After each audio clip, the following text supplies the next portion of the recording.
दिल्ली में अपनी जमीन खो चुकी कांग्रेस ने महिला वोटरों को लुभाने के लिए एक नए चेहरे पर दांव लगाया है। दिल्ली महिला कांग्रेस की अध्यक्ष अमृता धवन जी को नियुक्त किया गया। इस वक्त तो हमारे साथ हैं अमृता जी। बहुत बहुत स्वागत है आपका पंजाब केसरी और नवोदय टाइम्स पर। सबसे पहले तो आपको बहुत बहुत बधाई नए अध्यक्ष के रूप में। Thank you. अमृता जी, सबसे पहला मेरा सवाल ये है कि आपको जब ये जिम्मेदारी दी गई है, ऐसे समय में दी गई है जहां महिलाओं के साथ लगातार अत्याचार की वारदातें सामने आ रही है। उदाहरण उत्तर प्रदेश का ले लीजिए, चाहे राजस्थान का ले लीजिए। देखिए, मैं मानती हूँ कि जो महिलाओं के मुद्दे हैं वो एक सामाजिक समस्या है और वो सदियों से समाज के अंदर एक डीप रूटेड डिस्क्रिमिनेशन है जो हमेशा महिलाओं के मुद्दों को दरकिनार रखता है, एक सेकेंडरी सिटीजन्स की तरह उनको समझता है। लेकिन क्यों हम आज के परिप्रेक्ष्य में बात कर रहे हैं दिल्ली और देश की राजनीति को लेकर, मैं मानती हूँ कि सबसे पहले तो मेरा धन्यवाद करना चाहूंगी मेरी कांग्रेस की लीडरशिप का, सोनिया जी, राहुल जी का, जिन्होंने मुझे ऐसे समय पे चुना जो कि पार्टी के लिए मैं मानती हूँ कि मजबूती देने का काम करेगा और उसके साथ साथ महिलाओं के जो इश्यूज अनएड्रेस्ड हो गए, क्योंकि जो सरकारें पीछे जीत कर आई हैं, चाहे वो केजरीवाल की सरकार हो या मोदी जी की सरकार हो, इन्होंने इलेक्शन एजेंडा इनका पूरी तरह से था महिलाओं के ऊपर। महिलाएं एक चुनावी मुद्दा थी इन दोनों के लिए, लेकिन मैं मानती हूँ कि चुनाव जीतने के बाद, सरकारें बनने के बाद महिलाओं को कहीं ना कहीं एक ऐसी स्थिति पे छोड़ दिया कि आज वो गुहार लगाती नहीं थकती, लेकिन उनको कोई सुनने वाला नहीं है। और मेरा मानना है कि कांग्रेस पार्टी की जो संवेदनशीलता है और जो कांग्रेस पार्टी की एक विचारधारा है, और कांग्रेस पार्टी ने हमेशा महिलाओं के पार्टिसिपेशन को आगे ही बढ़ाया है। और मैं क्योंकि खुद एक गैर राजनीतिक परिवार से आती हूँ और मैंने बहुत ही छोटे यूनिट से कांग्रेस पार्टी में शुरुआत की, एक छात्र संघ का चुनाव लड़के कॉलेज का। उस समय मैंने कभी नहीं सोचा था कि मैं जीवन में कॉलेज की अध्यक्ष हूँ और कभी जीवन में मुख्य धारा में उसमें आ पाऊंगी। तो मेरे जैसे बहुत सारी लड़कियां हैं, औरतें हैं जो एक प्रेरणा लेकर मुझे लगता है राजनीति में कदम रख सकती हैं और महिलाओं के मुद्दों पे काम कर सकती है, क्योंकि आज दोनों सरकारें विफल हो चुकी हैं। तो मैं मानती हूँ कि ये चुनौती निश्चित रूप से है, लेकिन चुनौती को अवसर में बदलना ही मुझे मेरी पार्टी ने सिखाया है। और मैं मानती हूँ कि आने वाला जो कॉर्पोरेशन इलेक्शन दिल्ली में होगा उसमें महिलाओं का मुद्दा सबसे ऊपर होगा। हाथरस कांड पर आप क्या कहना चाहेंगी? देखिए, हाथरस कांड तो इस देश को शर्मसार करने वाली घटना है और उसकी तो जितनी निंदा की जाए कम है। सिर्फ बलात्कारियों ने उस बेटी का रेप नहीं किया, उस बेटी का रेप मैं मानती हूँ पूरे सरकारी तंत्र ने किया है। एक औरत जिसको आप सम्मानजनक जिंदगी भी नहीं दे पाए और एक सम्मानजनक विदाई भी नहीं दे पाए, इससे ज्यादा बेहद दुख क्या हो सकता है कि खुद सरकार में बैठे नुमाइंदे बलात्कारियों का समर्थन कर रहे हो। मुख्यमंत्री जो है जातीय हिंसा भड़काने की अपने मुंह से बात कर रहे हो। आप खुद अपने प्रदेश का लॉ एंड ऑर्डर खराब करना चाहते हैं और उसका ठीकरा उस परिवार पे और उस परिवार की जात पे डाल देना चाहते हैं। एफिडेविट कोर्ट में जमा करते हैं, वो एफिडेविट जिसमें नकल में भी अकल की जरूरत पड़ती है, और कोर्ट में आप वो एफिडेविट डाल रहे हैं जो अमेरिका में ब्लैक लाइव्स के मूवमेंट में डला था। मतलब हमारे देश का सिस्टम इतना फ्लॉप और कोलैप्स हो चुका है कि आज जो बेटियों को हमें ये जागृति देनी चाहिए कि आप आगे आइए, बढ़िए और अपनी बात को कहिए और अपने हो रहे साथ जितने भी शोषण है उसके बारे में मुंह से बोलिए। हाथरस के इस पूरे घटनाक्रम में जब राहुल जी, प्रियंका जी और बहुत सारे हजारों कार्यकर्ता कांग्रेस के जन समूह हाथरस की ओर बढ़ा, तो पूरे देश ने देखा किस तरीके से लाठियां चली, पूरे देश ने देखा किस तरीके से महिलाओं के कपड़ों पे उनके गिरेबान को पकड़ लिया, वस्त्रों का चीरहरण कर दिया, प्रियंका गांधी जी के गिरेबान तक इनके हाथ पहुंच गए। जब इस देश में मुख्यधारा के लीडर्स के साथ ऐसे हो रहा है, तो एक आम औरत के साथ इस देश की प्रशासन क्या कर रहा होगा, ये इस बात को दर्शाता है। लेकिन तस्वीर आई थी, लेकिन फिर भी वो डटे रहे। जी, आपकी भी तस्वीर आई थी, मैंने देखी थी कि आपके साथ भी जो है कपड़े फाड़े गए थे। आप देखिए, मैं तो इस बात को मानती हूँ कि एक संघर्ष है और सिर्फ मेरी लड़ाई नहीं है वो, वो लड़ाई इस देश की उस हर महिला की लड़ाई है जो इस तरीके के प्रशासन के सामने डराई जाती है, धमकाई जाती है। उनको लगा कि कपड़ों तक हाथ डालकर अगर वो हमें रोक लेंगे और हमारी मंशा जो है उस बेटी तक पहुंचने की, उसके परिवार तक पहुंचने की, उसको न्याय दिलाने की, अगर वो हमें इस तरीके से बल का उपयोग करके सोचेंगे कि हम घर बैठ जाएंगे, तो ऐसा नहीं होने वाला।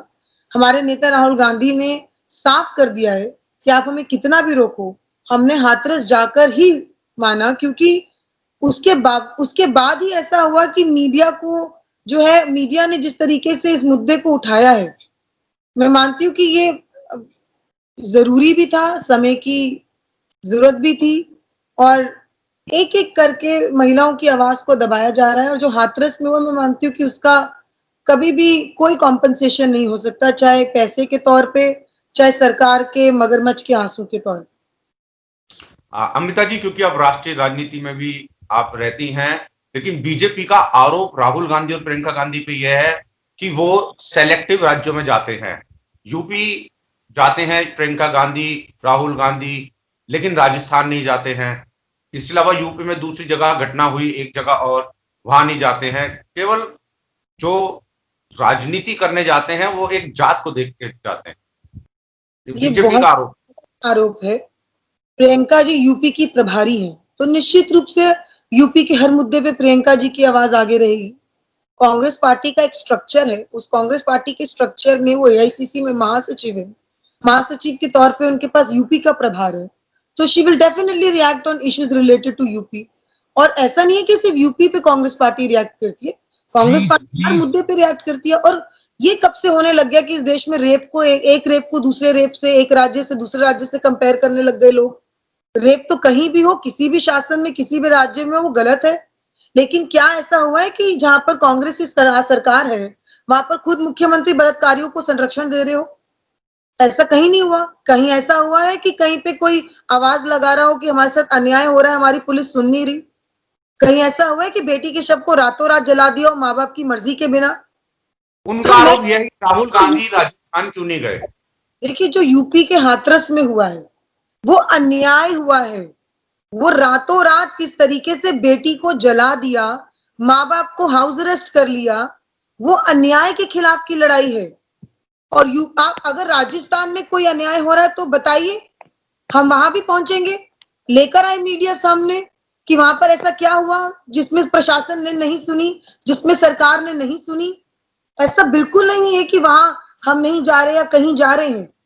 जब निर्भया के साथ हुआ था, तो इस देश में रोज हो रहा है, लेकिन ऐसी घटनाएं जो मन को विचलित कर देती हैं, ऐसी घटनाएं जो मन को विचलित कर देती हैं, मैं मानती हूँ कि वही लोगों के अंदर जो है उस चेतना को लेकर आती है। और जो हाथरस में हुआ वो फिर किसी परिवार के साथ नहीं हो, ये बहुत जरूरी है।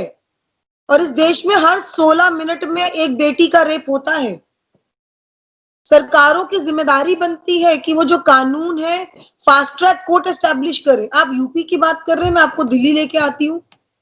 15 जो है फास्ट ट्रैक कोर्ट थे, एक भी नया फास्ट ट्रैक कोर्ट नहीं बनाया केजरीवाल की सरकार ने।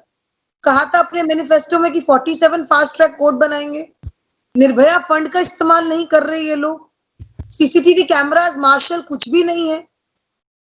तो जो वुमेन हेल्पलाइन का जो पैसा मिलता है केंद्र सरकार से, केंद्र सरकार की रिपोर्ट है कि दिल्ली ने उसमें 1 रुपया भी खर्च नहीं किया है।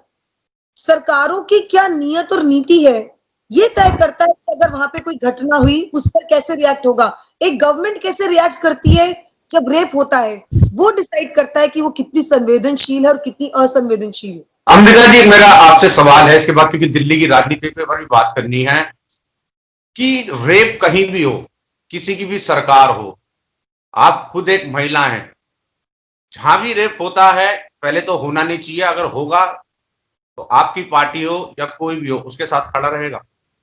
बिल्कुल। और कैसे रोका जाए इसे? रोकना भी एक पहली बात तो क्राइम को होने नहीं देना है। उसके लिए आपको समाज में चेतना लानी जरूरत है, अपने बेटों को सिखाना जरूरी है, क्योंकि हमारा सामाजिक सिस्टम ऐसा है जो महिलाओं को जो है घर में कुछ समझता ही नहीं है।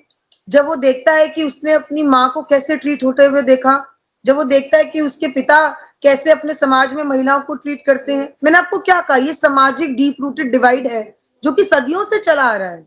तो हमें अपने बेटों को समझाने की जरूरत है, बेटियों को समझाने की जरूरत नहीं है कि क्या पहने। 5 साल की बच्ची क्या पहनती है, दिल्ली में 90 साल की औरत ने क्या पहन लिया। जो ये लोग बार बार बेटियों के चरित्र पर आ जाते हैं, उनके पहने ओढ़ने पर आ जाते हैं। मैं पूछना चाहती हूँ कि समय है कि हम बेटों को बताएं कि कैसे अपनी बहन बेटियों के साथ रहा जाता है, कैसे हम लोग समाज में चेतना ला सकते हैं। एजुकेशन से बड़ा कोई टूल नहीं है, लेकिन आज एजुकेशन में भी डिवाइड होता जा रहा है। सरकार एजुकेशन बजट कट कर रही है, जेंडर सेंसिटाइजेशन प्रोग्राम होने चाहिए, सरकार वो भी नहीं करती है। कानून का भी डर नहीं है।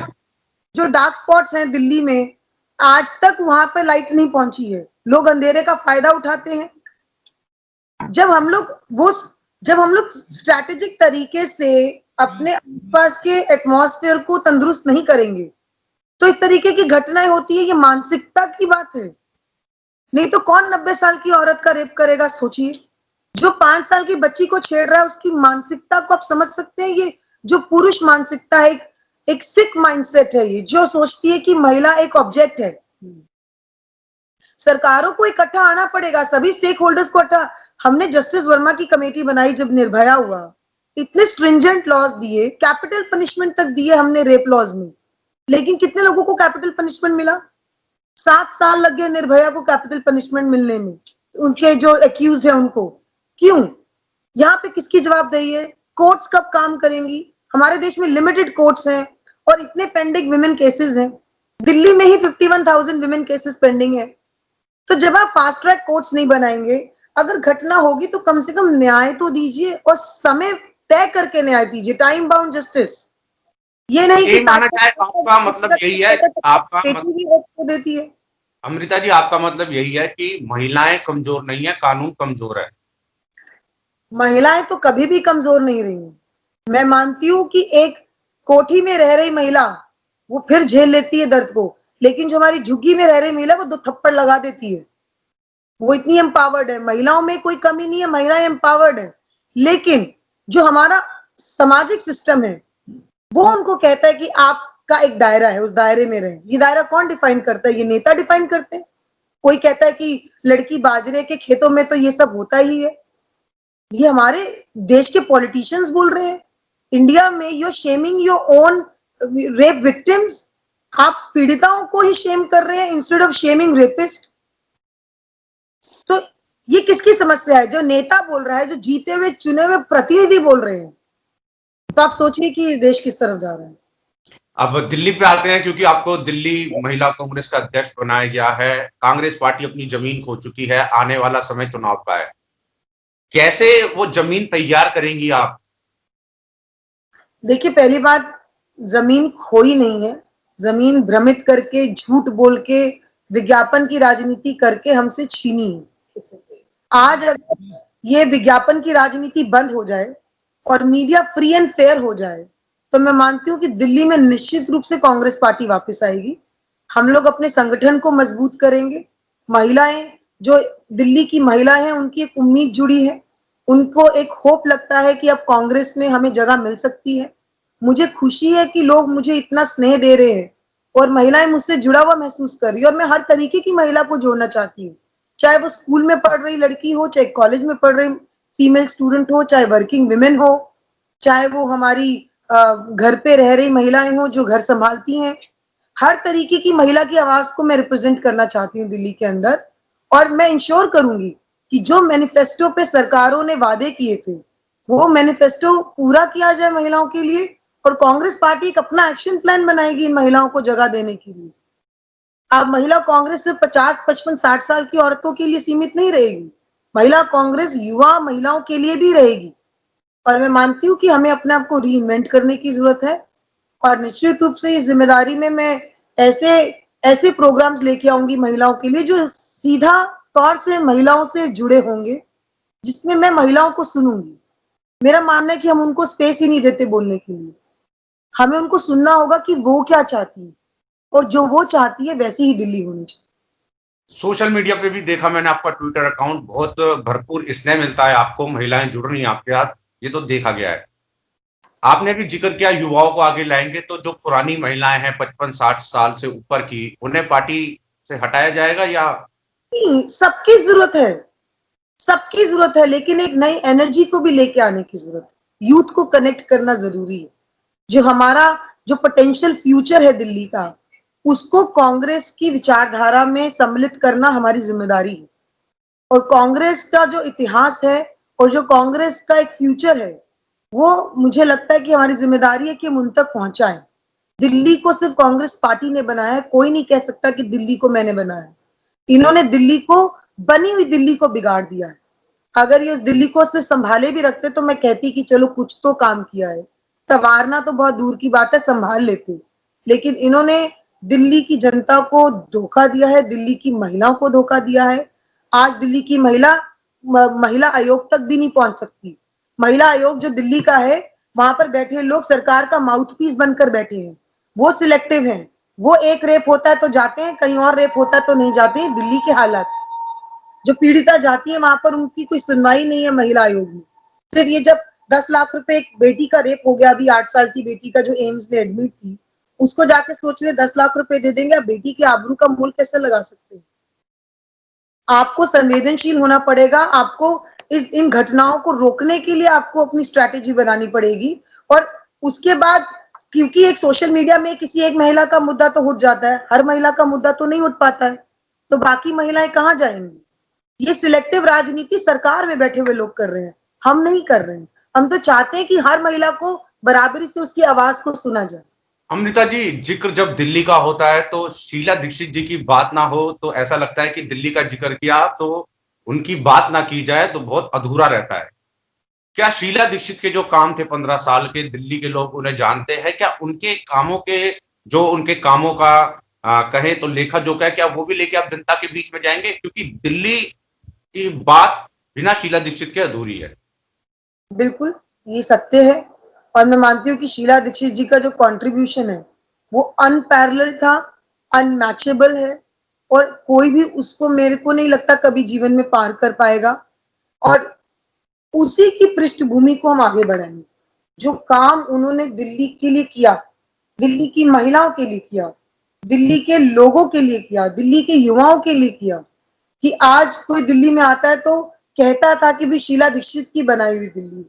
मैं मानती हूँ कि उनकी वो जो लेगेसी है उसको आगे बढ़ाना दिल्ली महिला कांग्रेस की जिम्मेदारी है, ताकि एक महिला जो फेस है जिससे लोगों ने रिलेट किया था, एक समय में 15 साल विश्वास जताया था, हमें वापस उस विश्वास को गेन करना है और लोगों को बताना है कि ये वही कांग्रेस है, ये वही दिल्ली है जो कांग्रेस पार्टी की कल्पना है। और हम ऐसी लेगेसी को आगे बढ़ाने का काम नए लोग करेंगे। शीला जी का जिक्र हो रहा है, मेरी दिल्ली मैं ही सवारूं, कई तरह के उन्हें टाइटल दिए और कहते थे कि उनका राजनीति में कोई अज्ञात शत्रु नहीं है। काम भी किए, प्यार से भी निकलवाए। जैसे आज के समय देखा जाए तो दिल्ली सीएम एलजी की जंग हो रही है। शीला जी के समय में भी एलजी वही थे, फिर भी जो है ये लोग उनके घर धरने पे बैठ जाते हैं। और शीला जी थी तब कभी ऐसा हुआ नहीं। हाँ, झड़प जरूर हुई है लेकिन काम निकलवाना वो जानती थी, चाहे वो बीजेपी की सरकार हो केंद्र में। ये एक आर्ट है और वो आर्ट ना आम आदमी पार्टी के नेताओं में है ना बीजेपी के नेताओं में है। और मैं मानती हूँ कि ये जो स्किल है ये शीला जी ने बखूबी निभाई है। कितने भी ओपोनेंट्स रहे हों, उन्होंने दिल्ली को अपने तरीके से चलाया है और दिल्ली वालों के हित में चलाया है।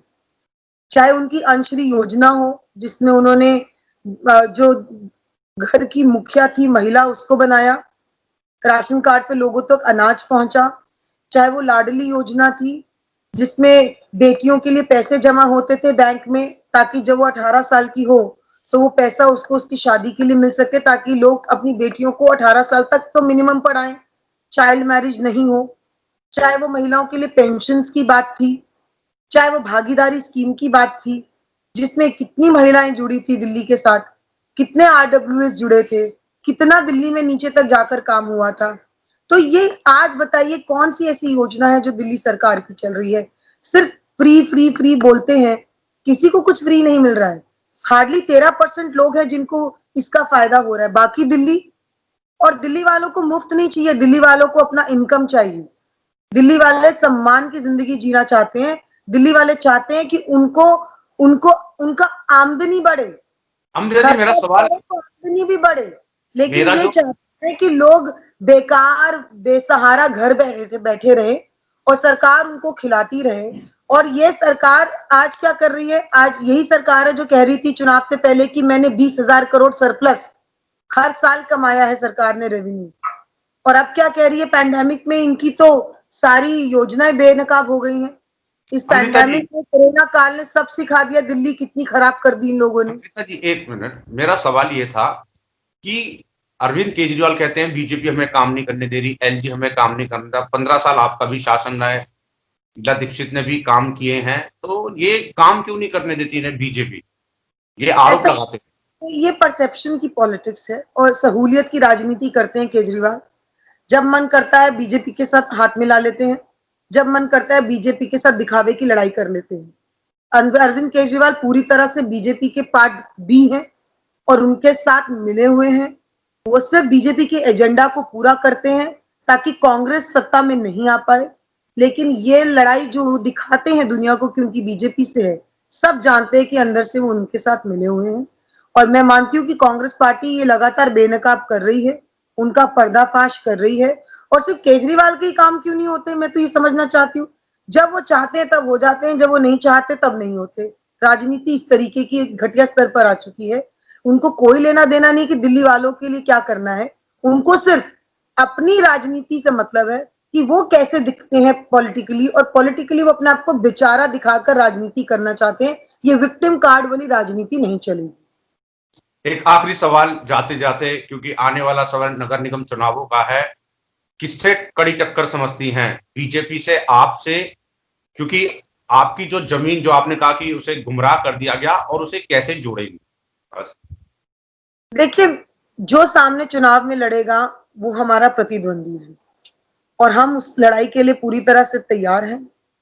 और मैं इतना मानती हूँ कि दिल्ली के 3 कॉर्पोरेशंस हैं। दिल्ली के कॉर्पोरेशन इलेक्शन में जो कोरोना काल में लोगों ने भुगता है, दिल्ली के अंदर जो लोगों ने अस्पतालों के बिल झेले हैं, जो लोगों ने उसके बाद अपने लोगों को खोते हुए देखा है, जो लोगों ने मिसमैनेजमेंट देखा, जो हजारों लोगों को पैदल चलना पड़ा, जो लोगों को भूखा रहना पड़ा, जो लोगों को बेघर होना पड़ा, ये दिल्ली की जनता अपमान अपना कभी भूलेगी नहीं। और निश्चित रूप से तीनों कॉर्पोरेशंस में पहली महिला महापौर कांग्रेस की होगी। बहुत बहुत शुक्रिया अमृता जी, आपने अपना कीमती समय नवोदय टाइम्स और पंजाब केसरी को दिया। आगे भी आपसे बातचीत करेंगे, जब भी कुछ मामला होगा और चुनाव के वक्त देखेंगे कि जो आपने वादे किए हैं और महिलाओं को कितना टिकट आप दिलवाती हैं इस कॉर्पोरेशन चुनाव में। बहुत बहुत धन्यवाद अमृता जी।